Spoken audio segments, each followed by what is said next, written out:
Greetings, everybody. This is Leviathan here, and today I wanted to say hi because it's been a while since I made a YouTube video, but also let you guys know what I've been up to. And you can see on your screen, and if you read the title and all that stuff, it's Diablo 2 Resurrected. I've been playing so much Diablo 2 Resurrected, and you'll even notice that in my previous YouTube coverage and stuff, I wasn't talking about the game too much because I was really focused on Diablo 3 season 24, and I really thought that D2R was just going to be a thing that like I would try it when it launched or maybe even like later after the season ended for D3. And then, it would be some fun for a few days or whatever and then move on from it. But two things occurred. A, I burned out of the Diablo 3 season pretty hard, never really recovered from that.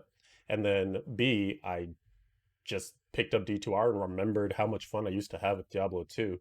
And the cool thing that happened was the last time I played D2 was, in high school, like 2003, 2004 or something.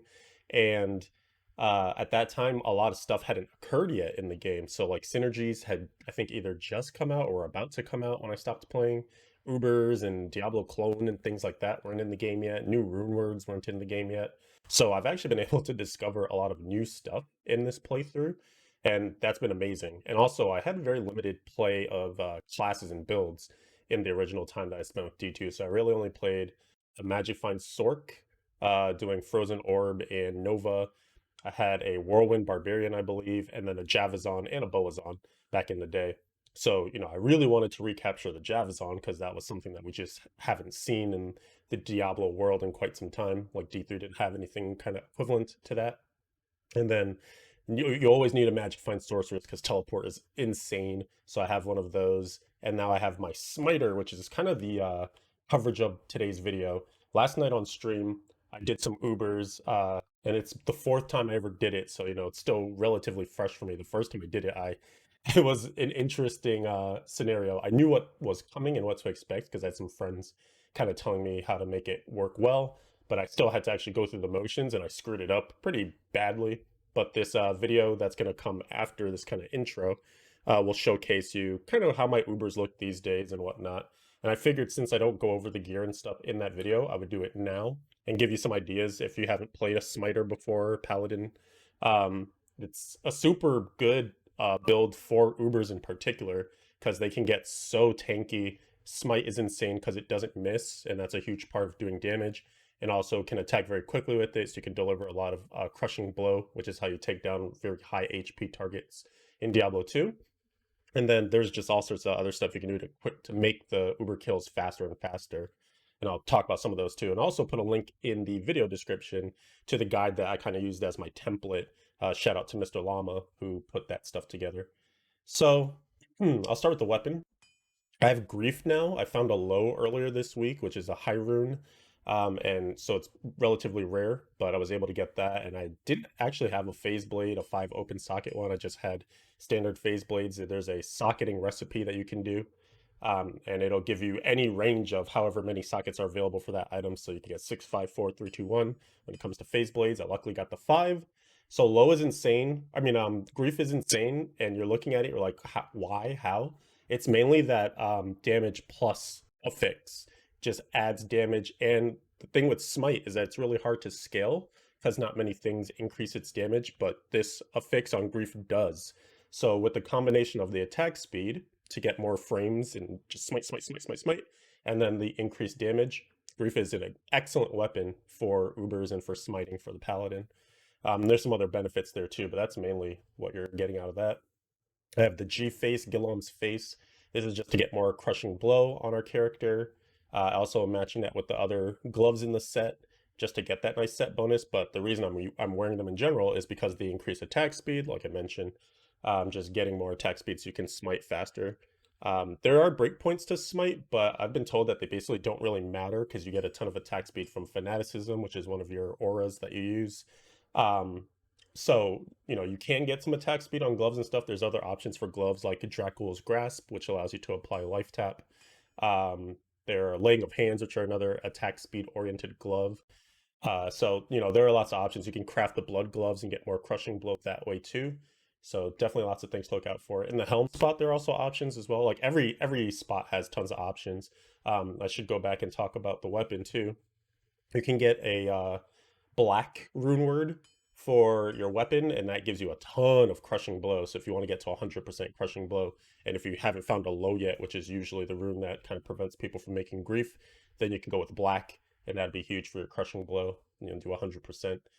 Uh, and it's competitive damage. But Grief is just going to definitely be the best option. In the Helm slot, there's Kara's Guardian, which is a super defensive option. Tons of all resist on there.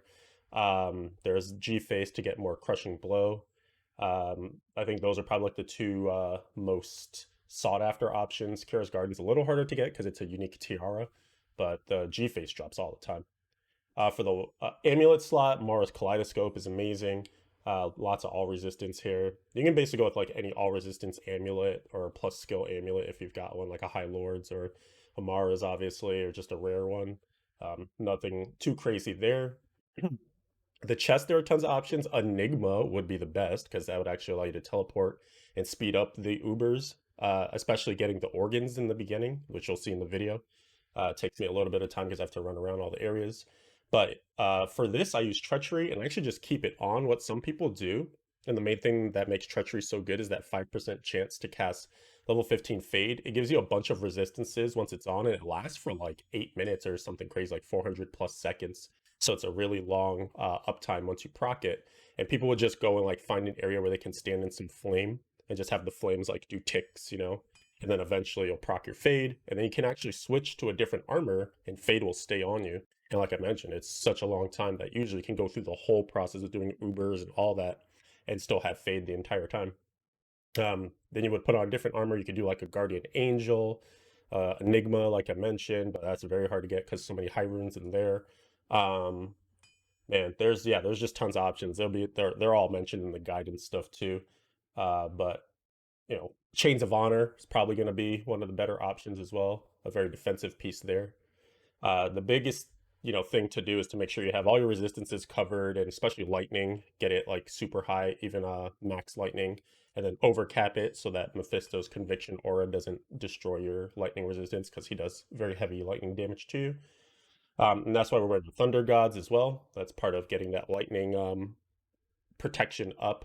So you can see on here you get plus 10 to your max lightning resistance, and that's big for just, you can get it to 95%, which is the max. And then if you do overcap it, that means even with the conviction aura that lowers your resistance from Mephisto, you'll still be able to keep that 95% capped out. Just huge reduction. On the shield, I'm going with the Spirit right now in a Sacred Targe. So Sacred Targes are specific to the Paladin. It's a really good Smite shield. And you want 4 sockets in one of these with a good all resistance base roll. It comes with all resistance on them, or sometimes enhanced damage. But all resistance is what you want for more defense, as I keep mentioning. And then Spirit's solid just because you get +2 all skills and faster hit recovery, stuff like that. The best options here are Exile. You put that in an ethereal Vortex shield, I believe it's called. And that's really hard to get, so I'm not even going for it. And it's also unnecessary because you'll see that this build is the version I have of the build is very capable of doing the Ubers, and like you can just overkill. You can just get crazy, crazy gear levels. But since Exile is so hard to make, I'm just like, why even go for it? Instead, I think a Herald of Zakrum would be my next best upgrade here. So that's kind of what I'm hoping to get next to increase the shield slot. On the boots, I got Goblin Toes. That's just to get more crushing blow in the build. You can also go with Gore Riders. It's kind of the same function, but a little less crushing blow on there too. So it's like 2 different boot options you've got. And then on the rings, I've got a Dwarf Star, which is just for some fire absorb there. Nothing too crazy going on, a little bit of life. And then a Raven Frost. And this is very important just for the cannot be frozen, because it's really annoying to be frozen. Slows down all your animations and your run speed and all that stuff. So having that is great. Some cold absorb there as well too. So again, like just you can see lots of defensive pieces here. I did manage to get this torch, which is actually kind of a spoiler for the end of the Ubers that are coming up. But this is pretty nice. This is the whole point of doing these Ubers, is to get a Hellfire torch out of it. This gives you plus skills to a random class, and then all attributes and all resistances, and that can range from 10 to 20. So you can see we low rolled the resistances, and we got a middle of the road roll on the attributes. So that's that. And then the rest of the charms are just like life. I filled up my inventory because you don't really care about picking anything up when you just only do Ubers. So just fill them up with like a bunch of life charms, some lightning resistance. Like I mentioned, you really want to overcap that. And then other resistances too that I needed to cap out some all res on that charm, etc. And quickly looking at the skills, skilling this build is very simple, and leveling this build is actually not too bad either. It's just kind of boring because it's very single target oriented, so you just kill one enemy at a time, but it's pretty safe way to get through the campaign and stays relatively strong. So it's not too bad, especially if you have a bunch of the crushing blow items prepped as you level into them. That kind of increases your speed of clearing the campaign. But you get smite really early, and you just want to max that pretty much right away. And then early on your aura will be might, so you put a point into that just to have an aura. And then eventually once you can get to level 30, you're going to go for fanaticism. That's your main aura, increases your attack speed, damage, all that good stuff. So that's a really important one for the build. And then when Holy Shield comes online, that's another way that you can scale your smite. So it's important to put points into that as well. So those are kind of your three main auras that you're, or sorry, three main skills that you're after. Everything into smite early, one into might just to have an aura early, and then once smite's all maxed, then max out Holy Shield, and then fanaticism after that. And you need these little points to get to Holy Shield. And then later on, the last thing, once you have all those maxed out, will be resist lightning. And then again, that's just for the whole purpose of getting your max lightning up, because this is an aura. So you're like, oh, I have to choose to use this aura. But one of the things that they did, it's not written on the skill here, but if you have hard points into resist lightning, so actually putting points into the skill, not like getting plus skills from your gear or whatever, for every 2 points, you get one extra max resistance passively. So you can see if I go to my thing here, I have 95% lightning resistance. And we showed you some of that was coming from the Thunder Gods, but then the rest of that is coming from resist lightning, having those 20 points in here. So that's 10 max lightning just from putting the points in. And then there, you still have tons of extra points. Like my Paladin is only level 80. So I still have tons of points to get, and then we're just putting some into resist fire because that'll also help get your max fire resistance up as well too. But yeah, so that makes it just super easy. Like this character is pretty much as soon as you beat hell, good to go, assuming you have some level of gear. And like I said, there's tons of budget options and everything. So the smiter is pretty fun, pretty amazing. One other thing that I just realizing in gear that I should mention is the life tap wand. So I was mentioning, oh, and that's yeah. So I should back up. So when I mentioned the gloves, I mentioned Dracula's Grasp. One of the things it can do is you have a chance to apply life tap when you're attacking. It's a relatively low chance, but that means like it can be kind of iffy to start a fight because if you don't have life tap applied to like an Uber target, then they smack you for a bunch of damage, and you might have to like really be potioning and full rejuving and trying to stay alive until life tap gets applied. What you can do to guarantee that is to just shop for a life tap wand. So you go to a car here, and this is actually a great map for it because you have a car and then you have the exit to the next area. And so you can just reset her shop over and over. You go to her, check, check to see if she's got any wands, which she always does. Look for life tap, and then if she doesn't have it, you just run out here and you go to this area, poke your head out, now you're in Bloodmore, then you come back, Rogue Encampment, and it resets her shop. So that's a quick way to shop for a life tap wand. It can be kind of expensive too, so just make sure you have gold on hand for that. And now she has different inventory of wands. You can look again, see if you get life tap. But here I got one, and you basically just weapon swap. So you also want a shield that just has like high resistances or something, so that you're not vulnerable when you're swapping over to do your life tapping. So I just have this Ancient's Pledge in a heraldic shield. This is actually one of the shields I was using when I was leveling because it just gives you a nice amount of resistances. So you basically go up to like Lilith or Uber, whatever. You switch, you life tap them real quick, and then you swap back into your setup for smiting. And now that's all I've got to say about the smiter. I hope you guys will enjoy the upcoming clear. There'll be timestamps and all that thing. Probably should have said about timestamps in the beginning, but whatever. It's been a while since I made a video. Hope you guys enjoy, and I'll catch you in the next one. Adios for now. Let's refresh. Holy shield again. Let's repair. And open up the portals. One of you, and one of you. Move a little bit. There's one.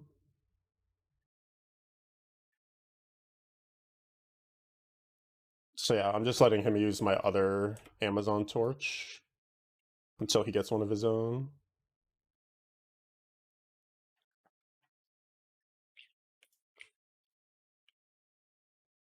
All right. And I always start with Forgotten Sands because we get Duriel nice and quickly.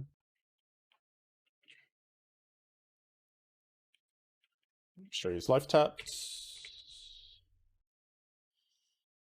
And we chunk them out.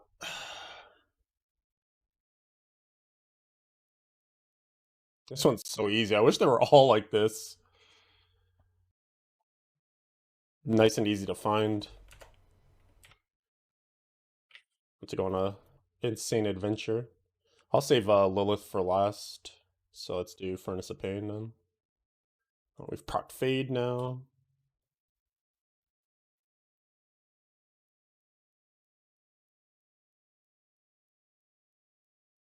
I usually do kill them along the way because this Paladin is still such low level that I actually get decent experience from doing these runs. So it's kind of like helping us level up. And it's also, I feel like it's just safer to kill stuff along the way too.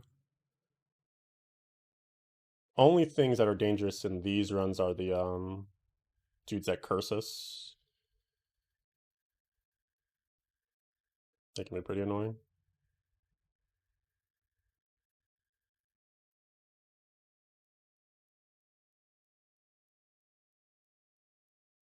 These guys I don't need to kill all of them because they don't really do too much damage to us. So them I'm happy to just leave. Oh, I've never seen this enemy in here before. Oh, that means there's variance in this and that we actually don't always get the curse guys. So this is going to be a super nice run of this. Actually, here, let's life tap this. It's a little sketchy over here. They seem pretty strong for whatever reason.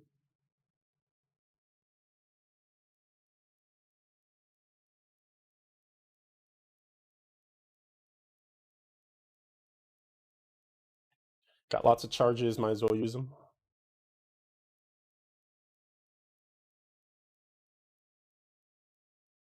This is not the right way, so we'll ignore that. This is why Enigma is going to be so great, because we can just speed through all this. Just teleport right to where we need to be. Ooh, that's a full rejuve, but I actually don't have space on this character to pick extra stuff up. Okay, so let's life tap this.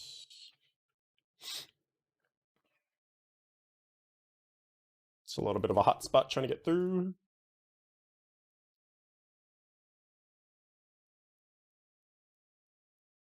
It looks like I didn't even life tap them though. Oh yeah, I did, never mind. Just some of them didn't have it. Stamina Shrine. Doesn't really matter. This is so much better without the curse boys. Oh my goodness. I didn't realize you couldn't I didn't realize that they weren't always in here. I realized these areas had variance in the monsters. That's amazing. Good to know for the future. There's Isabel. We can get him to teleport over. Nice. Alright. This one's done.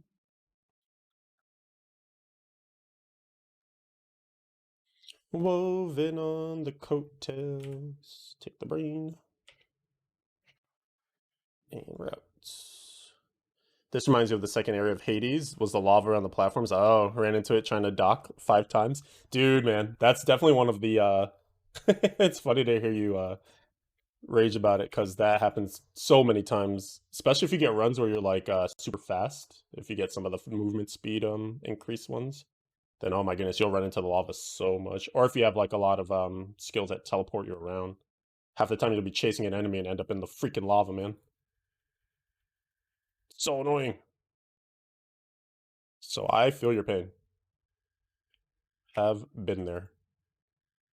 All right, so Lilith is always so hard to find, at least for me in here. I feel like she's always in the very last freaking room that I explore on this thing. So let's see if we get lucky. So we have one of these ladies.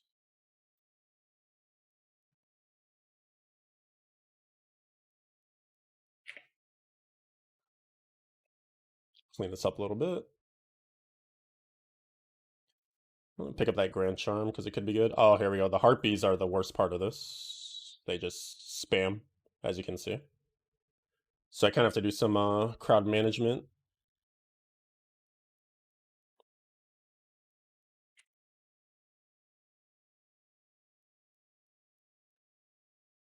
Just want to clear this out so I could actually... Just one. There she is. Hiding behind the items, so tricky. Oh, I can't even ID, I just realized. I don't have ID scrolls in this character. Alright.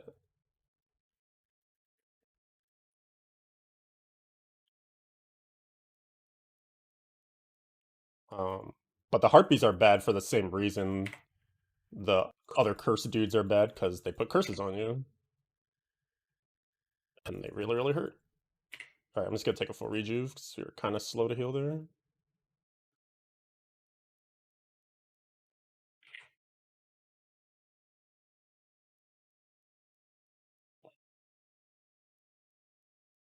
I feel like there must be a curse that cuts your healing, or like makes your healing occur slower or something.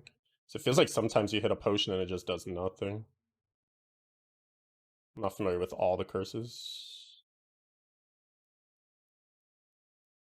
Alright, is she in here? It's too open still. You just have to find like a dead end room. And you can tell if you found it because it's a little bigger than a normal dead end room. But she's like the color of her thing is so dark it's hard to see if she's actually in the room. Oh shit, this is gonna be miserable.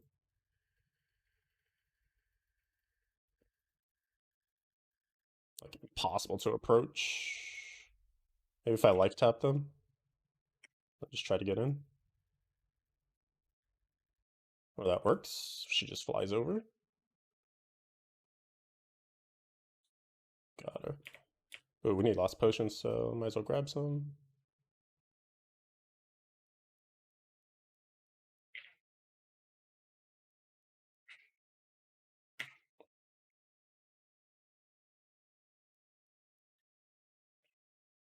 Life tapping them makes it so much easier to deal with.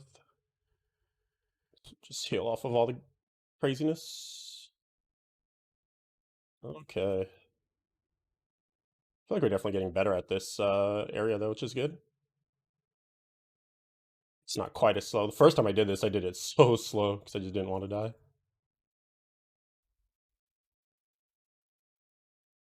I think being more generous in my use of life tap is helping a lot though.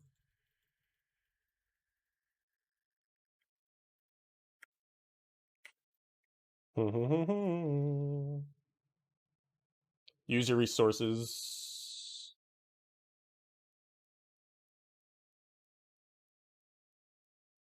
But yeah, this is another area where getting Enigma will be huge because we get skipped so much. Oh, I think this is going to be her room. I'm 99% sure. So let's clean this up.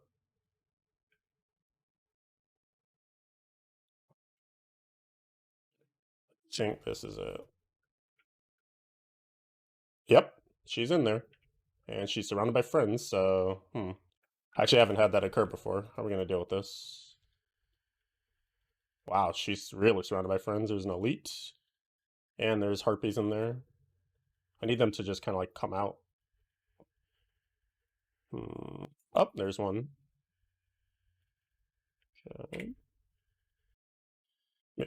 Oh, there we go. That works. Okay.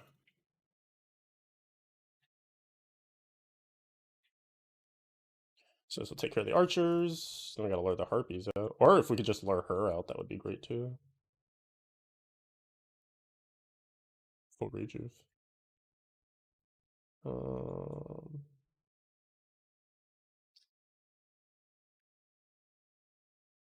come on. So annoying. Oh, here it goes. Spicy. Please.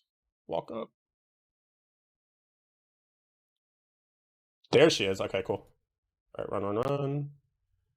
We can just bring her out here, then we're chilling. Where is she? Come on. There we go. All right, left tap. And we're in business. Cool beans. That wasn't the worst. I actually found her relatively quickly.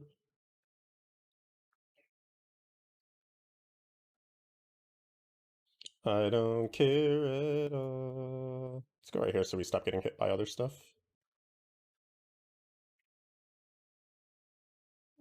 Deal with them real quick so we can actually pick up the thing. And we're out of there. Cool shit. Sometimes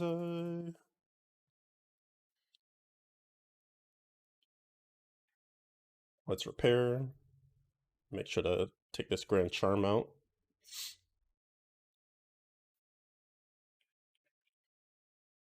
Do something with that later.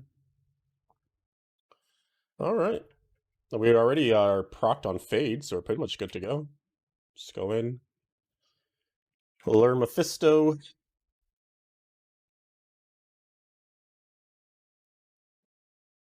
Is life tap on. All right, perfect.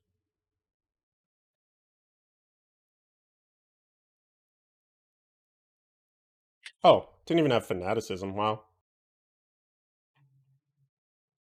Well, you know, that's how strong we are.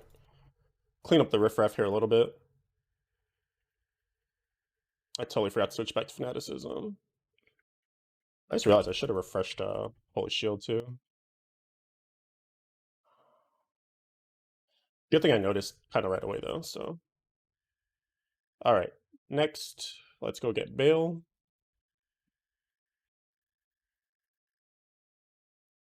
Last time I did this, I actually pulled Diablo first, just because he was more aggressive. There's Bale right there. One teleport. Let's bring him a little to the left as well. Perfect. All right, ready for mana drains.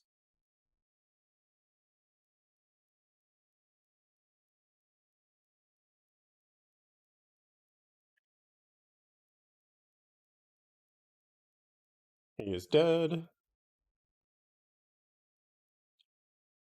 get these ghosts out of our way. Mana back.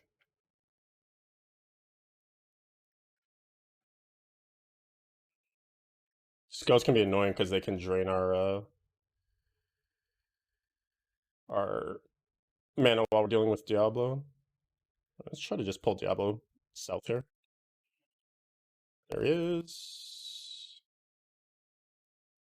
Oh shit, found more ghosts. That's bad. Where's Diablo?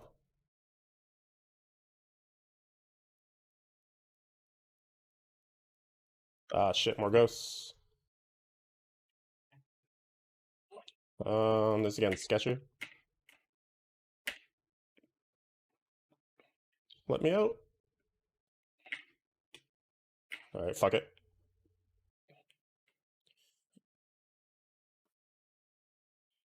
If you lose mana, I have a couple of potions. I'll be ready. Okay, he's dead.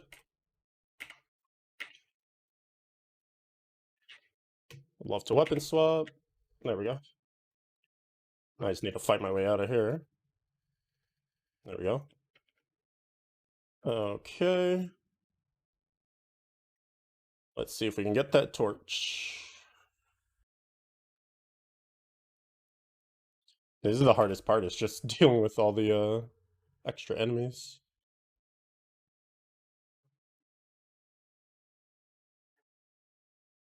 I just need to make a run by snag. That was rude. They got me on load-in. Let's see, there's a lot of them. Oh, I got it. Yes, snagged it, and we're out. Easy. Easy. All right, cross your fingers for a Paladin torch.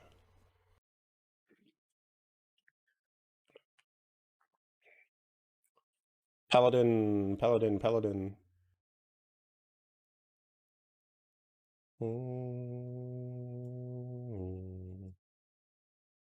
And you got to see me do Ubers. That actually was a pretty clean one, so I could probably upload that to YouTube. Didn't have too many mistakes or anything in there. Went about as well as it can go these days. Survey says Paladin 1410. All right. Dang, that's crazy. My first 4 torches were all for the classes I have. That's huge.